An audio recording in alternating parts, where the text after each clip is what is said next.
వచ్చాక గత 3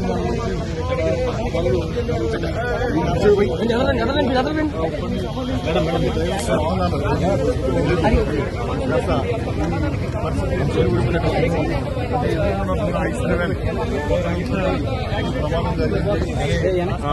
ప్రమాదం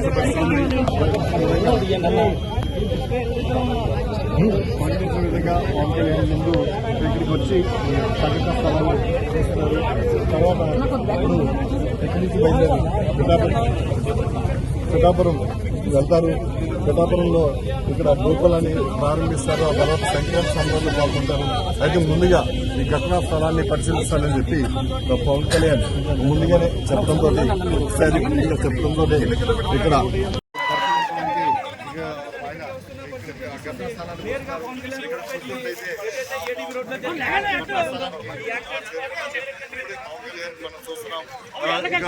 పవన్ కళ్యాణ్ ఇప్పుడు ఏదైతే బైక్ మీద దెబ్బతిని ఇక్కడికి వచ్చారో ఎవరైతే గతంలో చెందారో కుటుంబాలు కూడా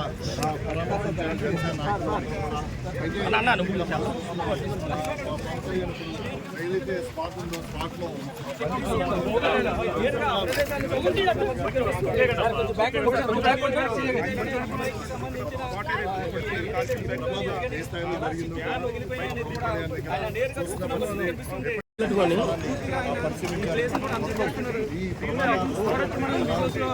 డిప్యూటీ సీఎం పవన్ కళ్యాణ్ ఎందుకు జరిగింది ఏంటని కూడా కారణాలు అడిగి అధికారులు తెలుసుకున్న ప్రయత్నం చేస్తున్నారు. వైసీపీ అధికారంలోకి వచ్చిన తర్వాత ఈ రోడ్డు మరమ్మతులు చేపట్టలేదు. దీంతో మొత్తానికి ప్రభుత్వం వచ్చాక గత 3 నెలల నుంచి కొన్ని డైవర్షన్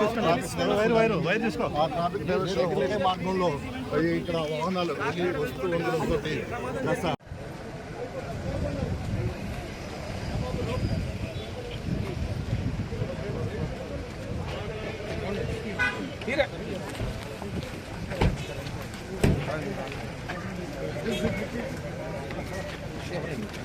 ఉందన్నా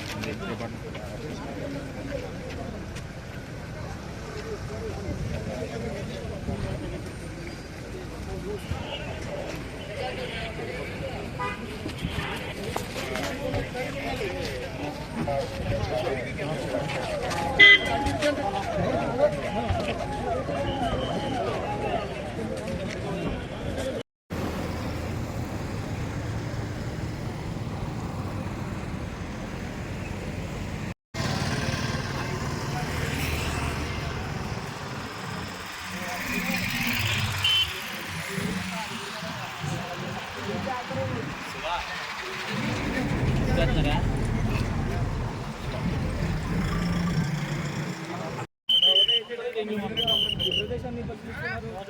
ఇక్కడికి మరికొద్ది సేపట్లోనే డిప్యూటీ సీఎం పవన్ కళ్యాణ్ గారు చేరుకుంటారు. ఆయన కూడా నేరుగా ఇక్కడ యాక్సిడెంట్ ఎలా జరిగింది, ఎందుకు జరిగింది అనే కారణాలు కూడా పూర్తిగా గాయత్రి మనం చూస్తున్నాం. ఒక 2-3 నిమిషాల్లో AP deputy CM Pawan Kalyan చేరుకుంటారు. రాజమండ్రి ఎయిర్పోర్ట్ నుంచి బయలుదేరి 20 నిమిషాలు అయింది. ఇప్పుడే పరిశీలిస్తున్నారు. పవన్ కళ్యాణ్ ఏదైతే ఏడీబీ రోడ్డు ఉందో రాజానగర్ నుంచి ఇటు పెద్దాపురం అలాగే సామర్లకోట పిఠాపురం వెళ్ళడానికి సంబంధించిన రోడ్డు ఇప్పుడే పవన్ కళ్యాణ్ ఇక్కడికి చేరుకుంటున్నారు. ఇది ఏదైతే మొన్న